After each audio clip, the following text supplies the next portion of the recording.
Dear students, welcome to our class on very interesting basics.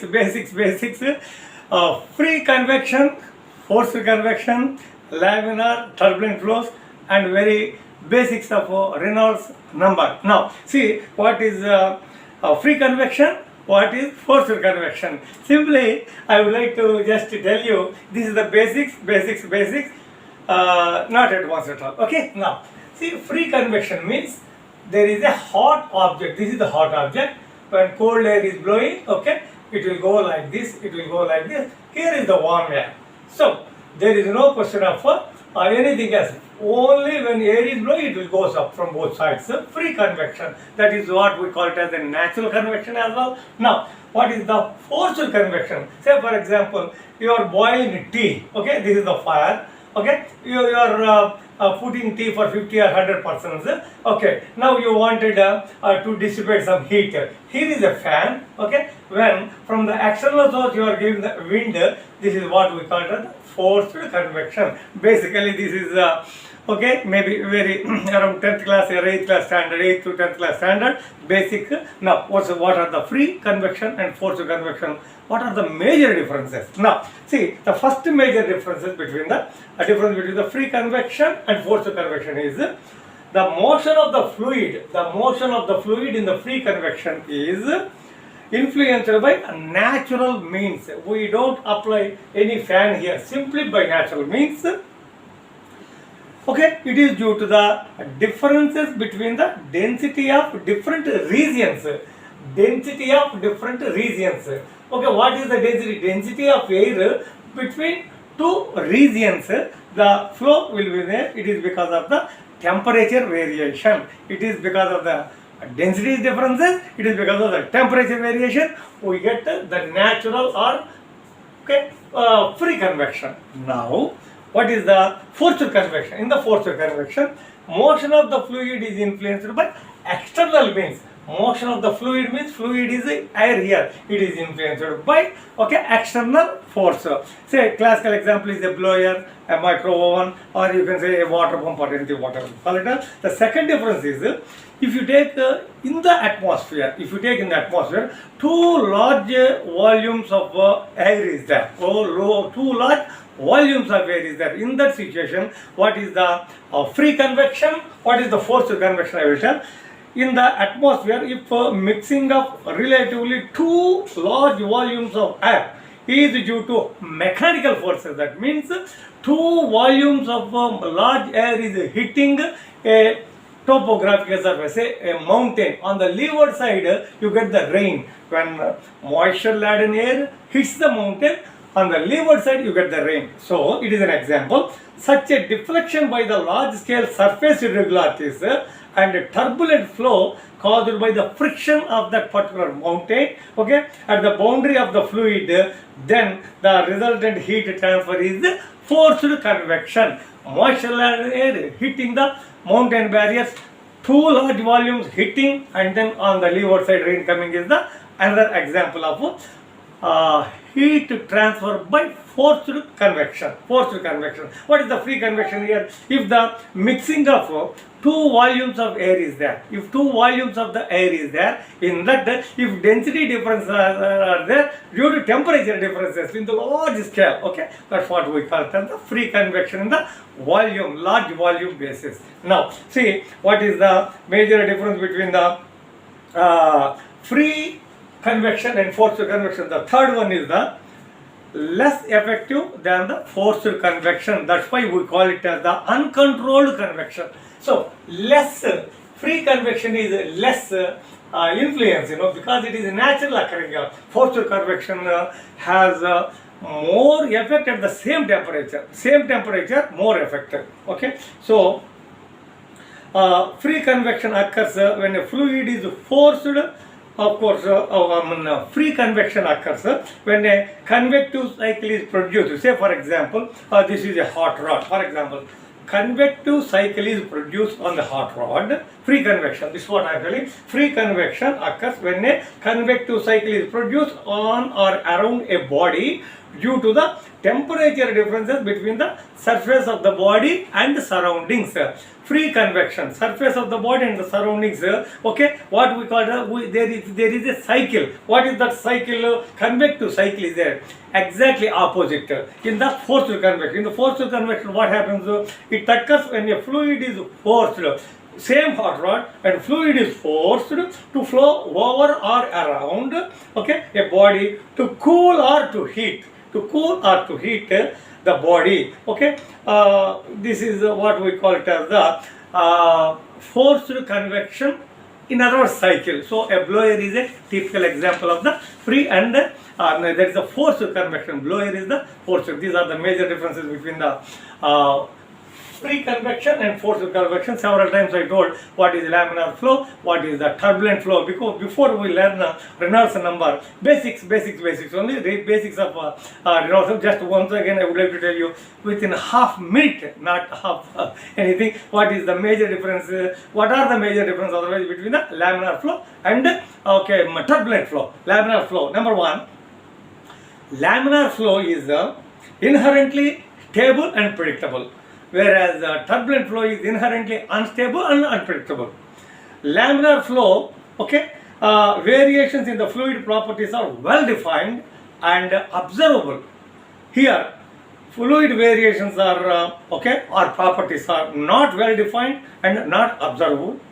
The third one is in the laminar flow, fluids with high kinematic viscosity. This is what?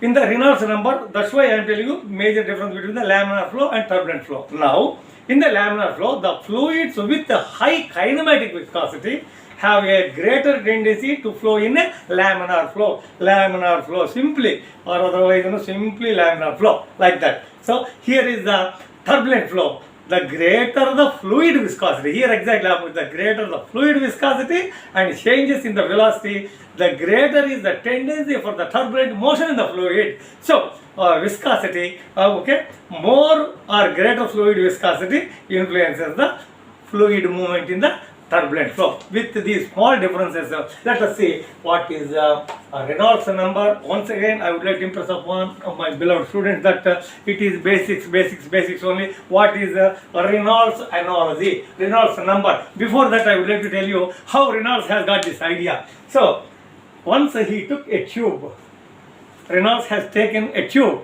He observed the dye movement when he given some air. Some air.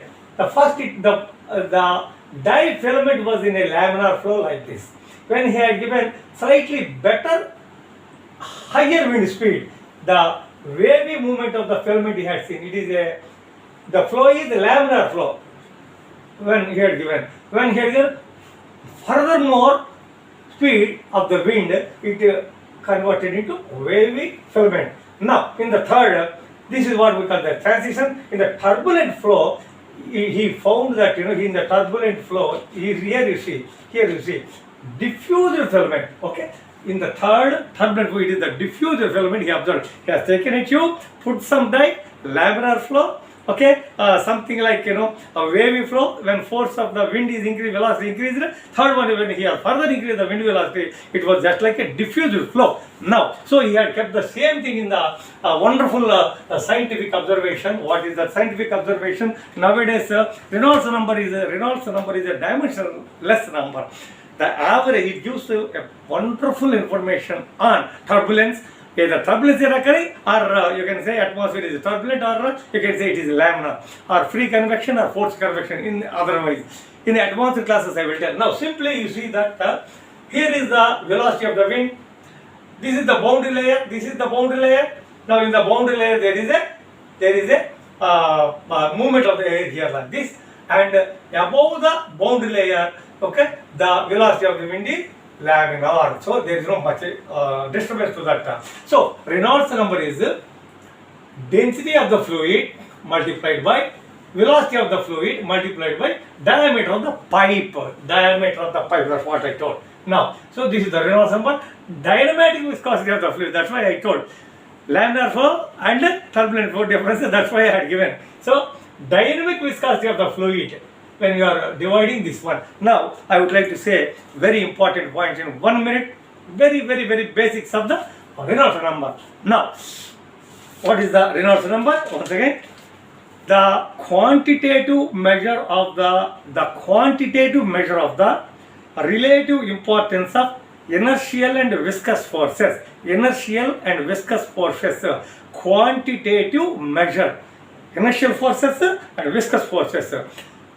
In other words, inertial forces by viscous forces is equal to Reynolds number. In the basics midterm exam, I used to give this question, not in the final exam. Now, slightly advanced one.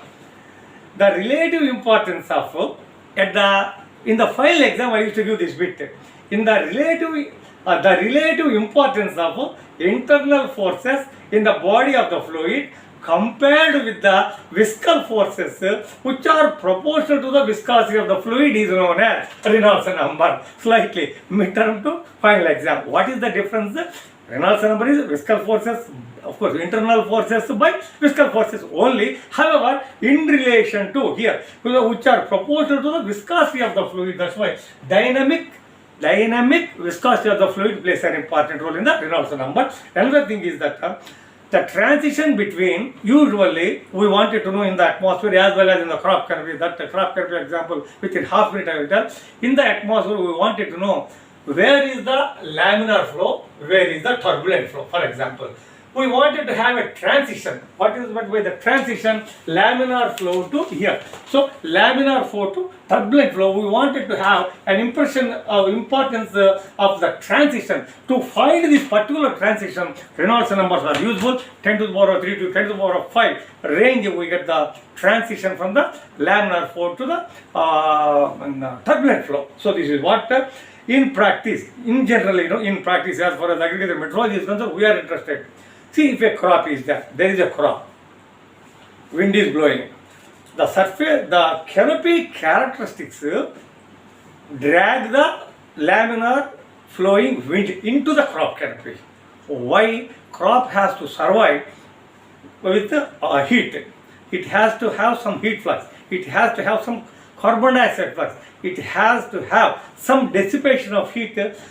3 ways canopy releases the heat. Number 1, dissipation of long wave radiation. Number 2, convection. Forced convection, free convection. That's what I told. The third one is the transpiration, which is 85%. First one is the dissipation of long wave radiation. Second one is the convection. Third one is the transpiration. Now, the Reynolds number is useful. How much of the wind flowing in the free atmosphere, just above the crop, free laminar flow, how much the crop is able to drag inside it would be known by Reynolds number. That's why agrometeorologists should know about the Reynolds number. This is what is the importance of it. As far as Reynolds number is concerned, I would like to say Reynolds number is of density of the fluid, velocity of the fluid, okay, and the diameter of the pipe. In our case, crop canopies, and we can say that a dynamic viscosity. When we divide this, we get the Reynolds number. Thanking you very much for your patient hearing. May God bless you.